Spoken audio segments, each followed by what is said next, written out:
Welcome to the NōME podcast, the show about Bitcoin art, ordinals, and Web3 tech. I'm your host, NōME, an artist, designer, and founder. Here, I meet with the best people in the space to discuss the technologies that complement the art. My today's guest, Doggfather, the founder of the frens protocol. It is a layer 1 ordinal stack that allows to create the trusted frens network on the Bitcoin blockchain. Let's dive into the possibilities that this protocol opens for the community. Hi, Doggfather. Thank you so much for joining my podcast today. I'm really excited what you're building because you're building a protocol that allows people to have, this social aspect on the Bitcoin. So I'm pretty excited about today's episode. Please share more. How did you come up with this idea? And hi. Hey, Naomi. So I'm really, very proud to be on the podcast. So it's a lot of fun. So thanks for the invite. Really appreciate that. So yeah, how did I come to start something like a known protocol? So I mean, the story is relatively short. So I'm a big fan of what Zach and Leo are building with Auth.io. So the whole social kind of like thing on top of ordinals. So I talked to Leo in the AMs and was like, wow, this is so cool. Can we do this, and that? So all kind of like interactions on top. And he was like, wow, that's good ideas, but we have so many other things to do. So now they launched, the comments. And then I was like, okay, then let's just do it, I mean, he's having, a website, but I mean, we can just put that on ordinals. Just inscribe what I was envisioning, namely that you have a network of your friends on chain using ordinals. So basically what you do, you just have a simple inscription where you say, I want to grab a certain username like doggfather.friends. And then I'm adding the taproot addresses, or generally like Bitcoin addresses, of all my friends. So I need to know their wallet addresses. Let's say I know that you know me, you have a certain address, and I want to show that I think you're cool and a trustworthy person. I would add your address to my friend's ID. That I'm sure look like I trust this person. And, if you have a Docs wallet, let's say on Auth.io or somewhere else, and you shared that address with me, I can show the whole world that I trust you as a friend or, just like a personality in the space I'm looking up to. So I would add you, I can add many other friends and show them, on chain that we have a relationship. And that was the whole idea. And I was writing up a Gitbook, just basically to not forget my ideas, like a sketchbook. And then I was approached by some devs from oddbit.io, a new launchpad, and they were like, "That's cool. Let's build that together." And I'm like, "Wow, so cool!" Because I'm not a dev myself, and they have some promotional effect from and reputation from building such a new product, and I help them to marketing, like going to podcasts and on X Spaces. And so this was a perfect combination of someone who's doing like more the community work and the conceptual work, and then they do the heavy lifting on the backside with the indexer, with an inscription service, and a website that's showing all that. So that's kind of like the short history of the frens protocol. Oh, that's so cool. You're like me. You kind of like see the possibilities that are in the space and envision those ideas.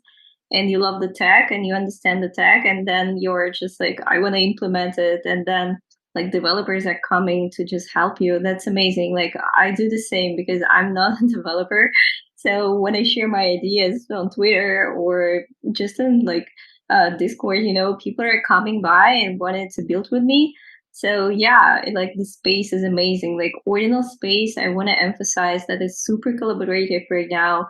Everyone is open to build, and yeah, they're like this innovation. It just flourishes, the space, and really cool to be a part of it. I'm wondering, like, I know with Ord.io, they just implemented this function when you can comment, but like with your protocol, it's a little different, you know, it's more about trust, right? We're kind of creating the circle of trust because the trust is the main thing in the crypto space. And even Ordinals, we can create this trust by creating those circles. And like, I see more and more building is happening on the social aspect, even with the friend tag, but on the Bitcoin right now that people build, it's also another step to this, you know, solution. What do you think? How would like this space would be evolved? Because I really believe like Twitter will not be crypto pretty soon because we would have all these amazing tools and platforms to jump into and to really be a part of the decentralized space, not like today, right? Yeah, exactly. So I spend also some time on X, and also in my kind of IRL job on LinkedIn a bit. And I mean, these are all very centralized platforms with an algo that is like really dictating what you see. And we can do better, right? We can decentralize that and put at least, important information on chain, like who is your friend. That must not be stored on some centralized server. Because we have now the tech at our fingertips. So that's the whole idea, that you have on-chain provable that I'm friend with you. If I put your address to my friend's ID, this is open to everyone, so everyone can run an index and see that. Not like if Twitter goes away, I mean, your followers are gone. I mean, they don't belong to you. It's like you don't possess them. You just have them momentarily, but it doesn't mean that in 10 years you will be there.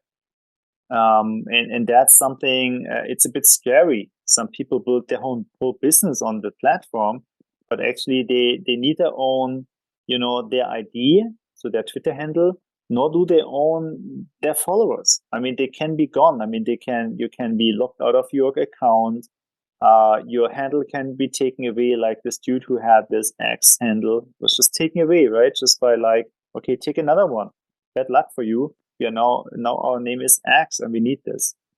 So it's not yours, and that's something people don't really understand.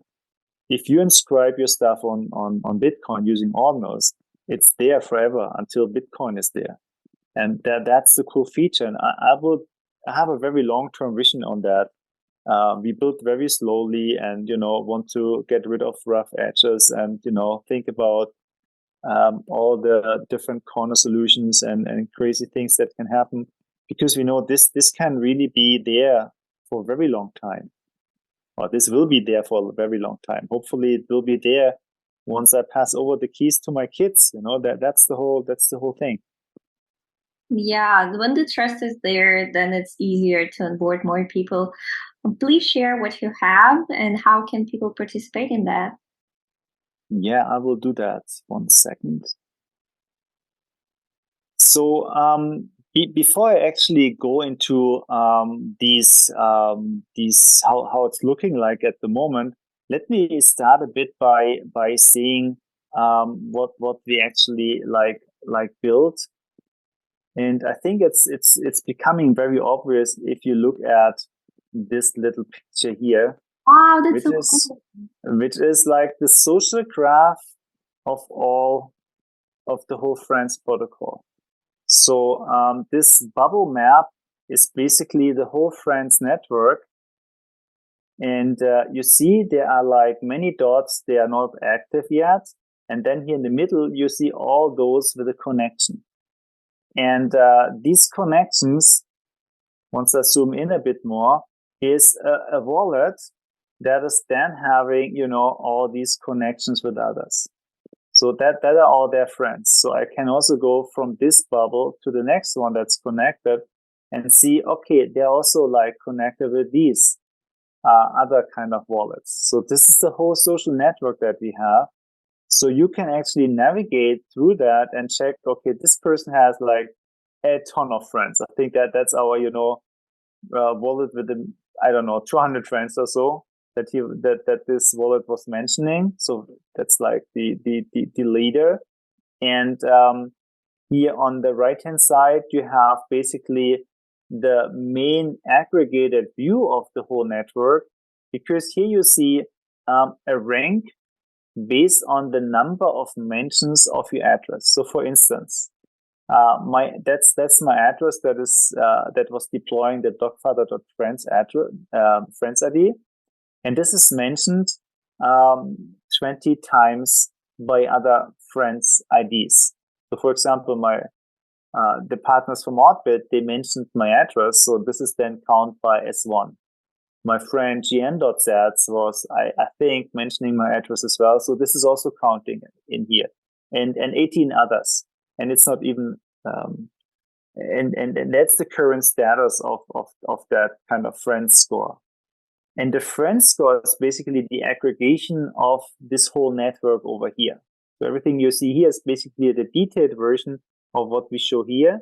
And based on this friend score, we can build a trust measure. So imagine you're like a DeFi lending protocol like Liquidium. And imagine you have someone with a high friend score, and then you have someone either without the friend score or with a friend score of 0. So whom would you rather lend to? Everything else the same. Pretty simple. You would go for the person, for the wallet with a high friend score, showing a high reputation in the community. And so that may be very helpful for DeFi. But also imagine you're running a project and you want to hire a community manager. You have 2 applications. Again, one with a high friend score, and another one who's not in that network where you don't have a signal. You don't know anyone in person or like closer in your network who knows these 2 people. So maybe then you would look at, okay, if the one has a higher friend score, maybe I trust this person more, that this is a good person and not doing any kind of like fishy stuff. Third use case, imagine you're an artist, right? NōME, you know how that works. You have a drop, let's say you have 1,000 cool artworks, and you think about whom should I drop these 1,000 pieces? And it's like your baby. You don't want to have them in the wrong hands. You don't want to have them just in flippers, or, you want to have those real collectors. And maybe you say, let's say if this friends network is more established, that you say, maybe having a high friend score is something that I would take into account, and would say, okay, you can do all kind of cool, videos or whatever kind of social media activities. But an ingredient is also the friend score. So if you have a high friend score, I trust you more, and I think you're like more an ordinary person and may keep that artwork longer than rather than just sell it on the floor. And so that's maybe useful for a drop. So that's like for you also helpful. Or think about if someone wants to start a Discord for like-minded people, what can you do with these addresses? So for example, I could say I trust the 20 people and give the address token, like a gated address gated access to my Discord. But I could also say the friends, and going into this here, the friends of my friends, I also trust them, and they're also allowed to come to my Discord. This reminds me Lightning, like Lightning channels, when you don't have to trust like the person you don't know, but if there is a person in between you that you were connected, then you can connect to this person as well. So it's like intermediate person that opened the Lightning channel, and then you can transfer to not known person through this Lightning channel. That's really cool. Exactly. I mean, we all know that from our IRL kind of life. If I don't know someone, but a good friend is kind of like vouching for that person, I mean, we give this person a certain, certain amount of reputation and trust, right? Because I mean, it's a friend of a friend, so that's something way better than just a random stranger. And the same here. So you could easily have something like a guest list or a token gated access to a Discord by having your friends or the friends of your friends, and that may be then 100 or 200. And it's very nice to have a start for your community without anything like selling them stuff or, dropping them BRC20s or whatnot. Just looking at, okay, on chain, you just take the addresses. I think with a few lines of code, this can be done to gather these addresses and have even like an automatic update of who's allowed to enter your Discord. So I think once this network is bigger, we have all kind of cool use cases, because as you're saying, even in a trustless network like Bitcoin, where you don't need trust, in a community of collectors and creators and builders, trust is very important. Oh, so true. And really great that you understand that and building tools for that.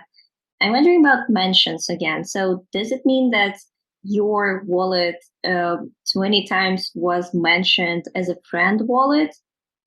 Is it like the correct way to understand it? Exactly. Let me go into a specific example. So let's go to our interface where we see the individual inscriptions. So here you see, for example, mine that I was using as an example. So that's the deploying address, and there comes typically the confusion. This is why it's so important to talk about that.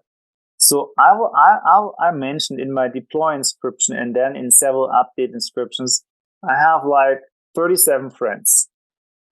And they come from my deploy transaction, and I had already 3 update transactions where I was adding new friends. So each of these addresses, so let's say this address is now receiving 1 mention from my side. So I vouch for this address. Okay. So this P70U and whatnot. So I vouch for this address. So there is some friend behind that. And this is then 1 mention for him. And on the other side, here are my mention addresses. So these, and you see that this Xverse is not 100% updated already. This is more like a dummy. So I had 25 other friend network members who were putting my address, so this deploying address, into their friend's ID and mentioned this address. So this is then counting towards my reputation. So at the right-hand side, I give trust and reputation to my friends, this here. And on the right side, they gave me a trustworthy signal for my address. I hope that's not too confusing. Yeah. No, it's totally understandable. Like on the left, like the friends that you mentioned, and on the right, the people that mentioned you.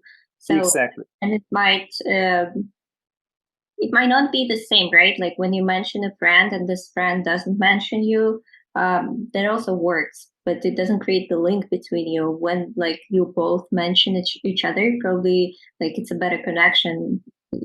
Does it work like this or not really? Yeah, it's exactly like on Twitter, right? If someone is following you, but you're not following this person, then it's just a one-sided relationship. But if you follow back, it's a two-sided relationship.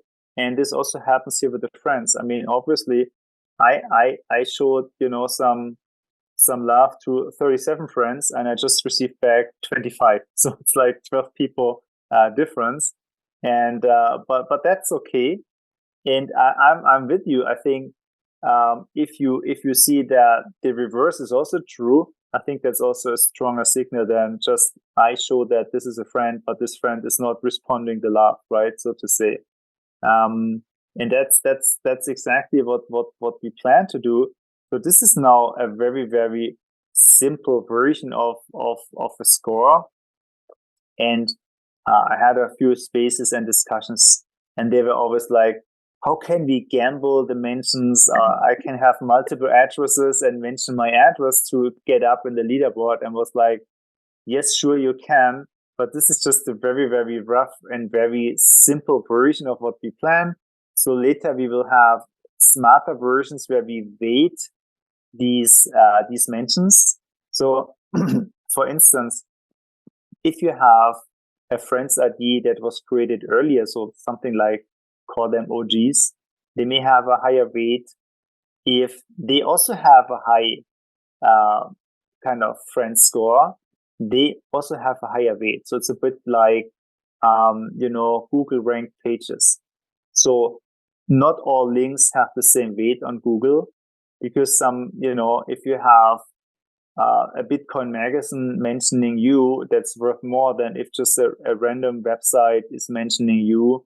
Let's say have a blog article about you, but this is not read and not linked by others.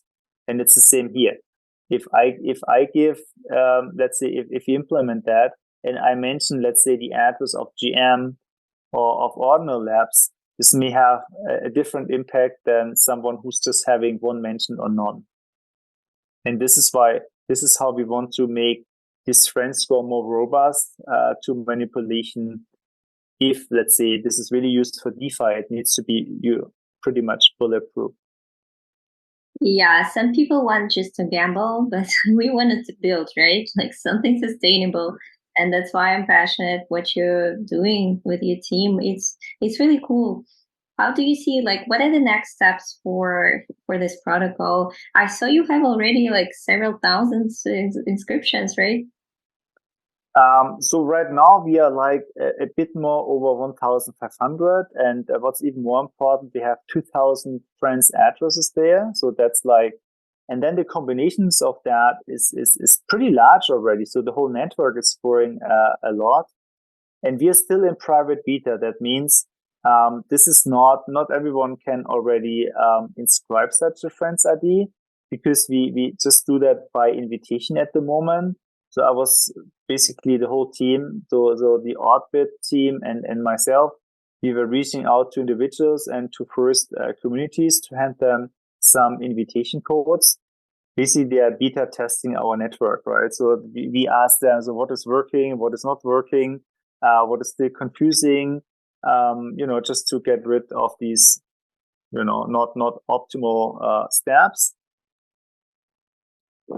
And then in the current phase, we're like in the second phase of the private beta. Now we are reaching out to Ordinals communities and hand them out some more access codes that we grow a bit faster, because it's already relatively robust and everything is working more or less. And I don't know, maybe in 1 or 2 months, so we don't have a specific date, we will go kind of like public, that everyone can inscribe. And now you may ask, why are we not just doing that public from the beginning? And there are basically two reasons. So one is we don't want to have like bad actors in here that we don't have much control over that, who is entering them, that they are not inscribing NōME.friends or, all these kind of like big influencer names, like name squatting may be a problem. Because, and this is what I was not really discussing so far, the whole process of friends IDs is completely different to, sats names or others. These are not real NFTs. So we think about them as soulbound tokens. So soulbound tokens means that they are not up for trade. So if I register Doggfather.friends, it needs to stay in the deploying wallet. If I transfer them, they won't be picked up by the indexer anymore. So they're basically dead. So this is why we want to avoid a market and speculation. This is your soul. It means you won't let your soul go. You just inscribe NōME.friends, keep it forever, and add your friends. This is not meant for speculation or anything.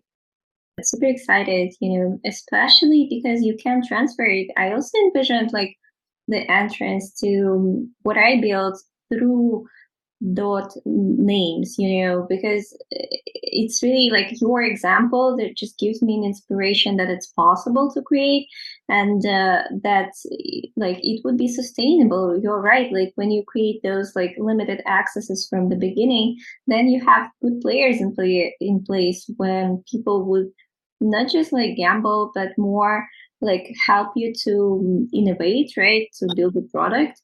And that's the goal. Like the friends protocol is the first social protocol that I saw on the ordinals, and I think it has really bright future. Like on top of just like trust, then it's possible to build social aspect, and then it can be like any social media. Like we can talk inside this protocol, we can share our ordinals between each other, but it's already a trusted